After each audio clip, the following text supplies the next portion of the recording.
Hello everyone, welcome to MS study guru. So आज की इस वीडियो में मैं आपको ये बताने वाली हूँ कि यूजीसी नेट एग्जाम की अगर आप प्रिपरेशन कर रहे हैं तो पेपर 1 के लिए आपको कौन कौन सी टिप्स फॉलो करनी है, कौन कौन सी चीज़ें हैं जो आपको दिमाग में रखनी है और इनके थ्रू आप अच्छी प्रिपरेशन कर सकते हैं। ठीक है जी। सो एज यू नो कि पेपर 1 का जो पैटर्न है वो 2021 से अगर आप देखेंगे तो थोड़ा सा अलग हो गया, थोड़ा सा डिफिकल्ट हो गया।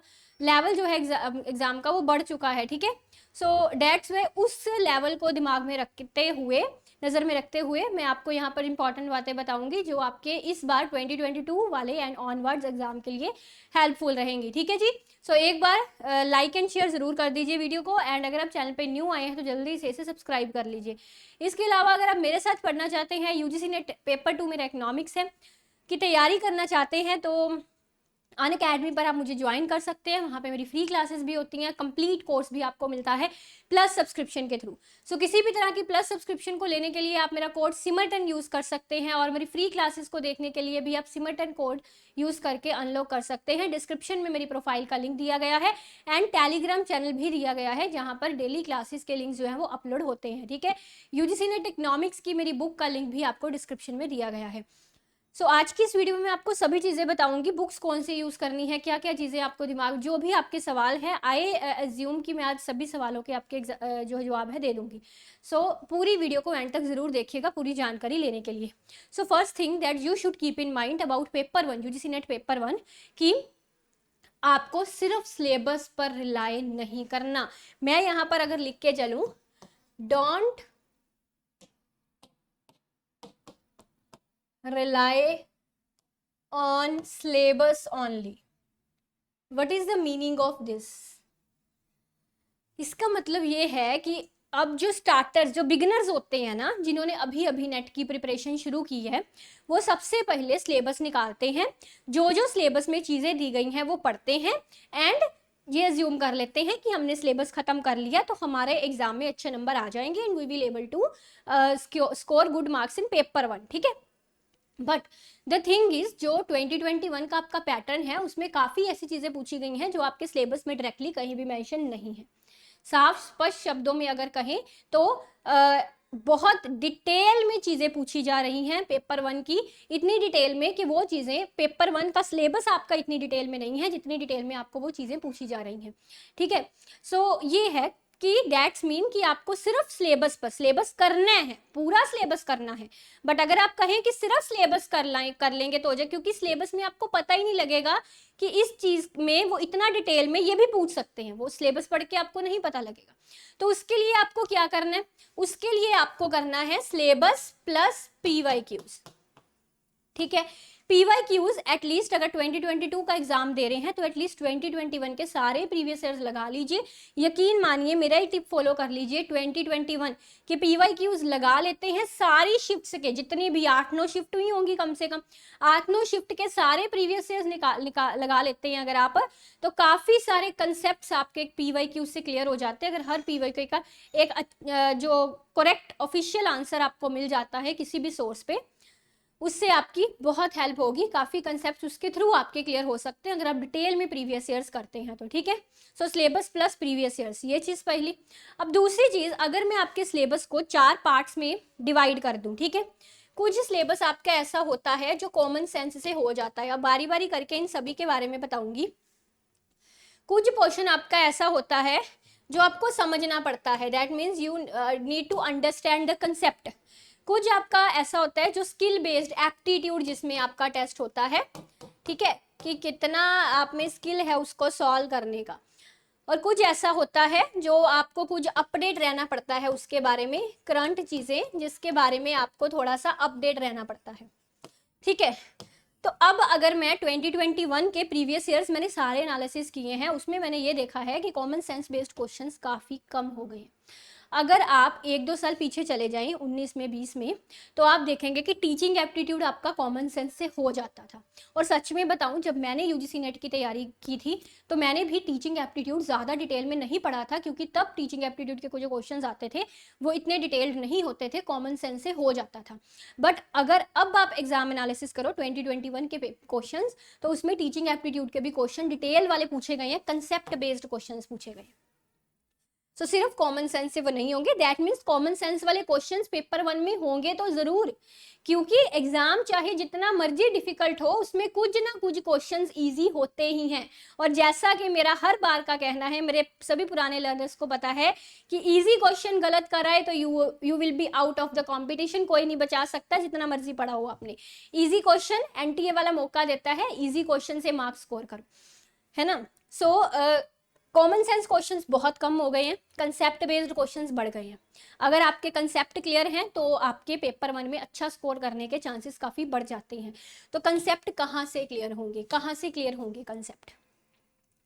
कॉमन सेंस बेस्ड क्वेश्चन करने का तरीका है कि क्वेश्चन को बहुत अच्छे से पढ़िए, बहुत अच्छे से पढ़िए, दिमाग दौड़ाइए। कॉमन सेंस बेस्ड क्वेश्चन का सही आंसर तभी आपसे निकलेगा अगर आप क्वेश्चन को ठीक से रीड कर रहे हैं, क्योंकि कॉमन सेंस बेस्ड क्वेश्चंस भी कई लोग गलत कराते हैं, क्वेश्चन को रीड नहीं सही तरह कर पाते, अंडरस्टैंड नहीं सही तरह कर पाते।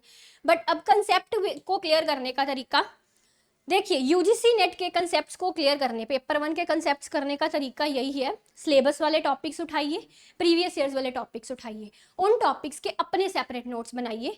चाहे आप कहीं से कोचिंग ले रहे हैं, चाहे आप कोई बुक फॉलो कर रहे हैं, ठीक है, कुछ भी कर रहे हैं, उसके बावजूद भी खुद के सेल्फ नोट्स बड़े ज़रूरी हैं। उसका सब्सटीट्यूट कोई भी नहीं है, कोई भी कोचिंग इंस्टीट्यूशन, एजुकेटर आपके खुद के नोट्स का सब्सटीट्यूट नहीं हो सकता। मैंने यूजीसी नेट इकोनॉमिक्स का सारा सिलेबस प्लस पर करवा रखा है, A to Z सारे नोट्स भी प्रोवाइड किए हैं प्लस पर अपने लर्नर्स को, बट फिर भी मैं बोलती हूँ कि आपको अपने नोट्स ज़रूर बनाने हैं, क्योंकि जो चीज़ जिस तरह से मुझे समझ में आती है ज़रूरी नहीं कि दूसरे को भी वो चीज़ उस तरह से समझ आ जाती है। उसके समझने का जो परसेप्शन है, सोचने का परसेप्शन, वो मुझसे अलग हो सकता है ना। तो जो चीज़ मुझे इस तरह से समझ आ रही है, हो सकता है उसको वो दूसरे तरीके से समझ आ रही है। सो अपनी लैंग्वेज में नोट्स बनाने, बहुत comprehend the things in your on language, ठीक है, इट इज़ वेरी इंपॉर्टेंट। तो कंसेप्ट समझने का तरीका मैंने आपको बता दिया, जो सिलेबस प्लस प्रीवियस ईयर्स वाले कंसेप्ट, सिलेबस वाले कंसेप्ट, प्रीवियस ईयर्स वाले कंसेप्ट, या आप कहीं कोचिंग ले रहे हो, किसी एजुकेटर से पढ़ रहे हो, जो आपको वो पढ़ा रहा है उससे पढ़कर अपने नोट्स जो है आपको वो जरूर बनाने हैं और इनकी फ्रीक्वेंटली रिवीजन करनी है, ठीक है। अब स्किल एंड एप्टीट्यूड वाला पोर्शन, स्किल एंड एप्टीट्यूड वाले पोर्शन का सबसे बड़ा एक तरीका ये है, जितना ज़्यादा से ज़्यादा हो सके एमसीक्यू सॉल्व करो। मैंने कई लर्नर्स ऐसे देखे हैं, न्यू लर्नर्स जो खास तौर पे होते हैं, 6 महीने पहले एग्ज़ाम की तैयारी शुरू की, पूरे के पूरे 6 महीने उन्होंने थ्योरी पढ़ डाली, सारी थ्योरी पढ़ डाली, A to Z सिलेबस की थ्योरी पढ़ डाली, मतलब एजुकेटर ने जो करवाया, यूट्यूब पर जो देखा, सारी थ्योरी पढ़ ली, बट MCQs ही नहीं लगाई। और ये एक बहुत बड़ी मिस्टेक है। हम लोग बोल तो देते हैं कि जितने MCQs इंपॉर्टेंट है, थ्योरी भी उतनी इंपॉर्टेंट है, बट आपका जो ऑब्जेक्टिव एग्जाम है, यूजीसी नेट एग्जाम है, इसके लिए MCQs जो हैं वो बहुत ज़्यादा इंपॉर्टेंट है, MCQs लगाने बहुत ज़्यादा इंपॉर्टेंट है।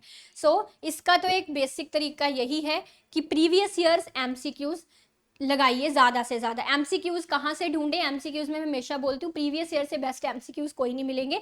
सो MCQs सॉल्व करने हैं तो प्रीवियस ईयर्स करिए। मैं आपको नहीं कह रही कि आप कोई मॉक टेस्ट लगाइए या कोई पेड मॉक टेस्ट लगाइए, जस्ट आप प्रीवियस ईयर्स कर लीजिए, ठीक है। प्रीवियस ईयर्स कर लेंगे तो उससे आपके मैथमेटिकल एप्टीट्यूड, लॉजिकल रीजनिंग, काफ़ी सारी चीज़ें आपकी क्लियर हो जाएंगी। So best thing to enhance your skill, solve the previous year. और यू आर वेरी लकी कि यूजीसी नेट के लेवल में, यूजीसी नेट के एग्जाम में आपको मैथमेटिकल एप्टीट्यूड या लॉजिकल रीजनिंग का लेवल उतना ज़्यादा नहीं पूछा जाता जितना ज़्यादा दूसरे गवर्नमेंट एग्जाम्स, जैसे कि आप एसएससी में चली जाए, आरबीआई में, या फिर वो आपका जो होता है पीएसपीसीआई का एक हमारे यहाँ होता है। सो उसमें आपका ये एप्टीट्यूड वाला पोर्शन बहुत वास्ट होता है, इसमें इतना वास्ट नहीं होता, क्योंकि इसमें तो आपकी सब्जेक्ट जो आपने 5 सालों से मास्टर्स में पढ़ रखा है उसकी नॉलेज ज़्यादा मांगते हैं, इन चीज़ों की बेसिक नॉलेज मांगते हैं। सो वो इतना नहीं डिटेल में होता, आपको इतना डेप्थ में ये चीज़ें नहीं आती, ठीक है। बट ये चीज़ें बहुत इंपॉर्टेंट हैं। आप ऐसी कई चीज़ें होती हैं जो हमने बचपन से, यू मीन टू से कि 5वीं 5th 6th क्लास से पढ़ते आ रहे हैं, बट मैथमेटिकल एप्टीट्यूड में ऐसे क्वेश्चन आ जाते हैं वो हम भूल चुके होते हैं, नहीं आते। So that's very important to revise the old concepts. Arithmetic, अपना जो वो होता है APGP अर्थमेटिक, है ना, अर्थमेटिक मीन कैसे निकालते हैं, एंड मीडियन, APGP सीरीज़ क्या होती है, इनके फार्मूले क्या होते हैं, प्राइमरी नंबर्स, अपना prime number, sorry whole numbers, natural numbers, basic, बड़ी बेसिक चीज़ें हैं, 5th क्लास से पढ़ी होंगी, बट फिर भी हम भूल जाते हैं। ठीक है, तो ये रिवाइज करने इसमें बहुत ज़रूरी है। करंट एंड अपडेटेड के लिए आपको क्या करना है, करंट एंड अपडेटेड, देखिए ये ऐसी चीज़ है, ये डायनामिक है, इसमें कोई लिमिट नहीं है, कितना पढ़ लें तो हो जाएगा, अनलिमिटेड है ये। ठीक है, पीपल डेवलपमेंट एनवायरनमेंट से करंट चीज़ें आती हैं, हायर एजुकेशन में भी करंट चीज़ें आती हैं। तो इसका बेस्ट तरीका ये है, वही चीज़ जो मैंने आपको कंसेप्ट वाले पार्ट में बताई थी, कि आपको अपने शॉर्ट नोट्स प्रिपेयर करने हैं, किसी भी सोर्सेस को फॉलो कर रहे हैं, जिस मर्जी सोर्स से ढूंढिए, इट डिपेंड्स ऑन यू, कि आप किसी बुक से तो आपको करंट अफेयर ज़्यादा मिलते नहीं हैं। ठीक है, आपको इंटरनेट पे करंट डाटा ज़्यादा अवेलेबल होगा, इंटरनेट पे किसी एजुकेटर को फॉलो कर रहे हैं, जहाँ से भी आप करंट डाटा इकट्ठा कर रहे हैं, उसको एक जगह एक सेपरेट नोट्स अपने बना लीजिए और उसको फ्रिक्वेंटली रिवाइज कीजिए। एक चीज़ याद रखिए, ओवरलोड मत कर लीजिएगा अपने दिमाग को, जितना दिमाग झेल पाए उतना ही उसमें डालिएगा। अगर आप कहीं ये भी सारा कुछ इंपॉर्टेंट है भूल जाएंगे। लिमिटेड, बी लिमिटेड, लिमिटेड रखिए अपने आप को और उस लिमिटेड चीज़ को बार बार फ्रिक्वेंटली रिवाइज करते जाइए। ठीक है, तो करंट के लिए यही चीज़ है। अगर आप मुझसे पूछे कि यूजीसी नेट की कोई एक बुक बता दें, तो आई विल टेल कि कोई एक बुक इसके लिए सफिशिएंट नहीं होगी। आपने अपने accordingly previous years and syllabus दोनों को मिला के देखना है कि क्या क्या एनटीए में पूछा जाता है। तो आप अपनी अकॉर्डिंगली, जैसे इस कंसेप्ट को मैंने इस बुक से कर लिया, इस कंसेप्ट को मैंने यूट्यूब से कर लिया, इस कंसेप्ट को इंटरनेट से कर लिया, है ना, ऐसे रिसोर्सेज फॉलो करके अपने खुद के नोट्स बना। अल्टीमेट आपका सोर्स एक होना चाहिए, आपके खुद के नोट्स। ठीक है, इनिशियली आप जितने मर्जी सोर्सेज फॉलो कर लीजिए, बट अल्टीमेटली आपका सोर्स सिर्फ एक होना चाहिए, आपके खुद के नोट्स। क्लियर? सो ये चीज इंपॉर्टेंट है। अच्छा, एक चीज और यहाँ पे मैं आपको बताना चाहूंगी कि जो बच्चे पूछते हैं कि क्या प्रीवियस ईयर्स रिपीट होते हैं, तो यूजीसी नेट पेपर 1 में अगर मैं देखूं तो प्रीवियस ईयर्स बहुत ही कम है जो रिपीट हुए मुझे दिखे हैं, बट कंसेप्ट रिपीट होते हैं, कंसेप्ट्स रिपीट होते हैं, प्रीवियस ईयर्स रिपीट नहीं हो जाते। तो आपको वही चीज़ जो मैंने यहाँ पे बताई थी कि प्रीवियस ईयर्स से कंसेप्ट क्लियर करने हैं, रट्टे नहीं लगाने के, अगर ये क्वेश्चन आ जाए तो इसका आंसर ये दे देना है, ऐसा नहीं करना, उससे कंसेप्ट क्लियर करनी है। अगर आपको क्वेश्चन में 4 ऑप्शन दिए गए हैं तो चारों का कंसेप्ट क्लियर करिए। ये मत सोचिए कि अगर आंसर बी वाला सही है तो बी वाला कंसेप्ट बस क्लियर कर ले, नहीं, जो ए सी डी ऑप्शन में वर्डिंग लिखी गई है उन कंसेप्ट को भी क्लियर कीजिए। So this is very important. मेरी अलग से वीडियो है how to solve the previous years, उससे आप हेल्प ले सकते हैं। ठीक है जी, सो यही सब टिप्स मैंने आपको बतानी थी। So don't under estimate, don't over estimate. ठीक है, तो जो एग्जाम है उसका लेवल पहले से बढ़ चुका है थोड़ा सा, सो ऐसा मत सोचिएगा कि एग्जाम इजी आता है, बट आपको मैथमेटिकल एप्टीट्यूड उस लेवल का भी तैयार नहीं करना जिस लेवल का मैंने जैसे आपको बताया दूसरे एसएससी वगैरह वाले एग्जाम्स में पूछा जाता है। इतना डिफिकल्ट आपको स्किल बेस्ड वाला पोर्शन एनटीए में नहीं आता। ठीक है, सो ये चीज़ें दिमाग में रख के अपनी प्रिपरेशन कीजिएगा। Best of luck for your exam.